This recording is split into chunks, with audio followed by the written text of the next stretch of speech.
Hello and welcome to Makeup by the Numbers, where I do amazing reviews and admittedly wonky tutorials, but that's okay because today we are going to be talking about Oden's Eye's newest launch because, well, we have to. If you have logged into the beauty community recently, you have probably seen many people reviewing their Jord Divine collection. Now, I love Odens Eye, but I am deciding against buying these palettes in particular just because they're not for me. No shade intended on these palettes. There are some really wonderful tutorials already out with some looks created from these palettes, and they are gorgeous. But I need to hear more people talk about their jewelry. The fact that there is jewelry now is huge. This is more than just pretty packaging or like the bonus gift, such as the scarves that came out with the Perfect World collection. Those are small accessories that already utilized the pre-existing theme and you couldn't buy them. They were only sent out with the makeup.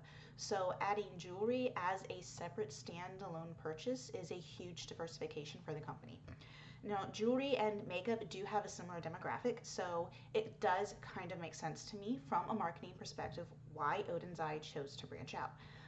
But in terms of manufacturing, sourcing of products, price point, regulatory agencies, taxation, their makeup and jewelry are vastly different products. I don't expect a company that's good at cosmetics to be good at jewelry, and vice versa. A company good at jewelry isn't suddenly going to produce great cosmetics. So, as you may or may not know, I don't even know if I talk about it a lot, but jewelry is my first love. I do have a professional certification in jewelry design and repair, and I have been selling jewelry on and off for about 11 years. I am not, an industry expert, but I do have some background in jewelry. But I would like to offer one caveat is I didn't actually buy this jewelry. It's hundreds of dollars of jewelry, and I don't want to buy it just to talk about it.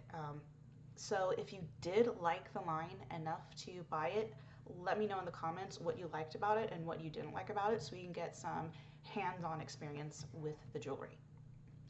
First, there are two lines. They have the Jewel Story collection, which features pearl and pink hearts, that kind of motif. And then there's also the Rock Legends collection, which features hearts as well, but black mother of pearl and white pearl imitation finish.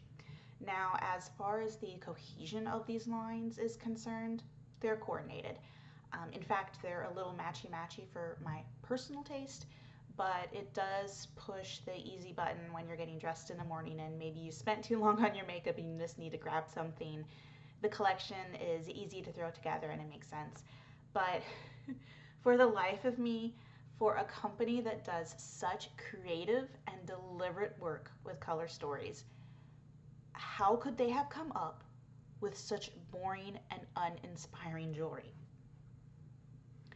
The Jewels and Gem palette has some really soft, cool pinks, reds, blues, purples, plus a little bit of golden neutrals. It's a really wearable twist on what more traditional jewel tones would be. And they represented it with pearl and pink cubic zirconia.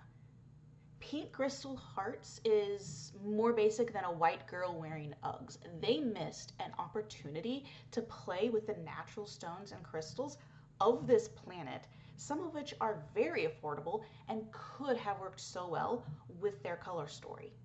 So here's a necklace I made.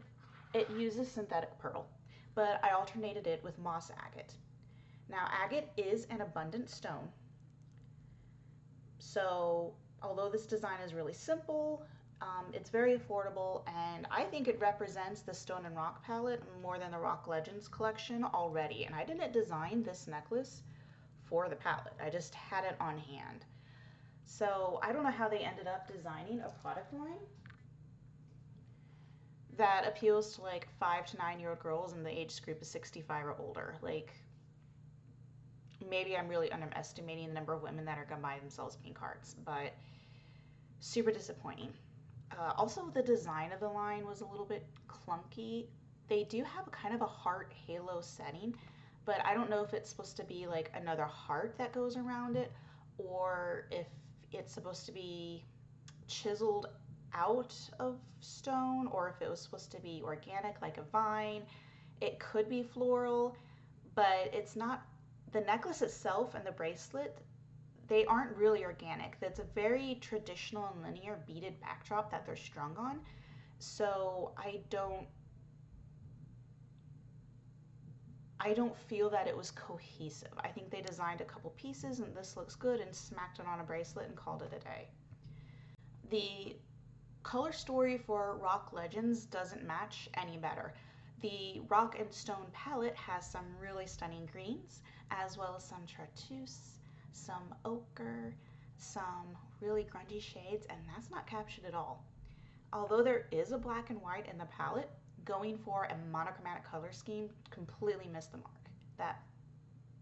That palette is not black and white. So I'm going to show one of my necklaces, also in mother of pearl. And it has black and it has white mother of pearl, and it also has blues. Now if you were to swap out the blues for whatever colors from the palette you wanted, you could really have a custom necklace, reduce or increase the number of strands or whatever you want. Also, this necklace feels really nice just because of the weight and the thickness of the mother of pearl that's missing in their collection.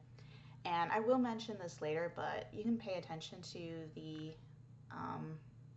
pearl spacers in here, as well as the extra protection around the clasp.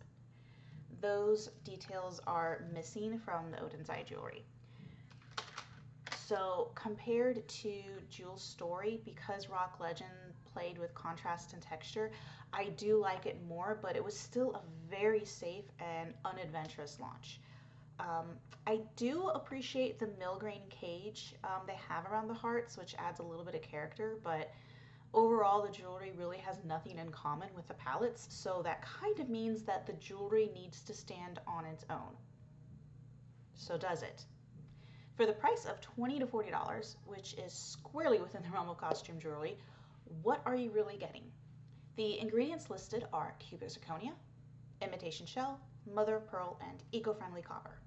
Now, CZ runs pennies to the dollar, and mother of pearl, dyed and in small pieces, such as the way they have it, is also very affordable. I love these materials. I am not hating on that choice. I own many pieces myself in those products, but as long as you know what you're getting, it's fine. But I am not going to rave about how great it is either. It just is. So I'm not really in love with the imitation pearl either, though. Basically, it is a coating on glass or acrylic. I'm assuming glass here, and these coatings typically don't have the greatest longevity. They don't also have a very natural finish. There are some high quality ones. Swarovski does some great imitation pearls, such as in the necklace I showed you earlier. You wouldn't know these were real pearls unless I told you. But I'm assuming that their jewelry is manufactured in China, as is their makeup, so I'm not really expecting anything extraordinary. The real issue I have is with the plating. Copper is, save nickel, one of the most reactive metals when placed against the skin. People can have very severe allergic reactions, not to mention the oxidizing effect that copper has aesthetically. So it is a nice metal to work with. I work with it a lot. It has great malleability, and it's what gives rose gold its pinkish tone, so it does make sense to use, at least to me. But for the silver pieces, which are just silver toned, any sort of wear and tear is going to become very evident and show that copper core. This is particularly true because these are chained base pieces. They're pendants hung on chains. And Oden's Eye opted to use two different chain styles. One is a twisting rope and the other is a curb chain. Both are very simple, but every link in the chain is a point of friction where that plating is likely to rub off. So in the Jewel storyline, I would have really loved to see something else. Maybe in between the pearls, I would have loved to see knotting or protective spacers between the pearls. I know they're not real, but those protective details imitate the style of higher quality jewelry that would elevate the overall feel of the collection. Same thing with a more delicate way to incorporate the charms. I've got a bracelet here with real pearls, stainless steel pacers, also some more mother of pearl from the previous set, and there are just some spacers that make it look a little bit nicer. And it's not expensive at all. Here's a necklace that is very different stylistically, that shows a better way to incorporate the charms that they used. Those are the charms were a little chunky, and here I can show how you can have charms and dangles without needing elaborate bails. They're just jump rings that I used in that piece, but they're hidden in the necklace strands, and that's something I do all the time, even in single strand necklaces. It can be done. Is it nice? No, not really, but it's much less obvious, which can be nice. Minimizing the structural elements of a necklace in favor of the decorative ones is usually a solid win. So the charms in the Jewel storyline are really plain, and they stand out almost like an afterthought, like they drew strung and added to the pearl strands. So with my necklace here, you'll also notice that it's much more in proportion, this fringe, to the total weight of the necklace visually. Plus, all those chips are just glass. So with the right supplies, you could mass manufacture these in whatever color you wanted. They're available in hundreds of colors. Okay, maybe not hundreds, but dozens of colors. And they will look gorgeous with your exact palette that you designed. Now, Odin's Eye did do some things right. I do love the uniqueness of the earrings.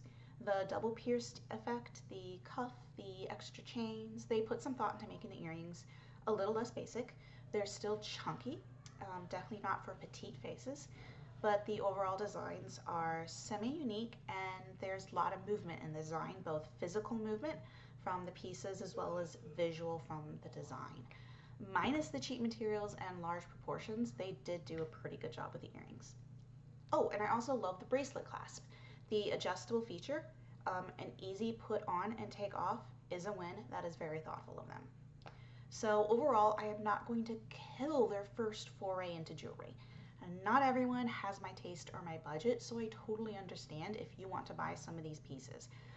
I guess I'm just a little disappointed in the styling and overall vision that Odin's Eye had as a team. I'm guessing they just wanted to dip their toes into the jewelry market, which, by the way, is highly competitive. But in doing so, they made some economic and budget choices. It doesn't have the same quality or attention to detail that Odin's Eye is known for, and we see that. If you go to Sephora and you look at, the Dior foundation, it's a high-end foundation. It matches the line. The Valentino concealer is a really good concealer. It's a very pricey concealer, but it matches the price point of the Valentino product. And I think Odin's Eye went cheap, and they went outside of their comfort zone and what their company is known for, and I guess that's really disappointing to see them resort to kind of mass manufactured cheap and ultimately very consumerist jewelry. But again, if you have this jewelry, let me know your thoughts. On my neck is a pearl necklace from Uniquely Chosen Boutique.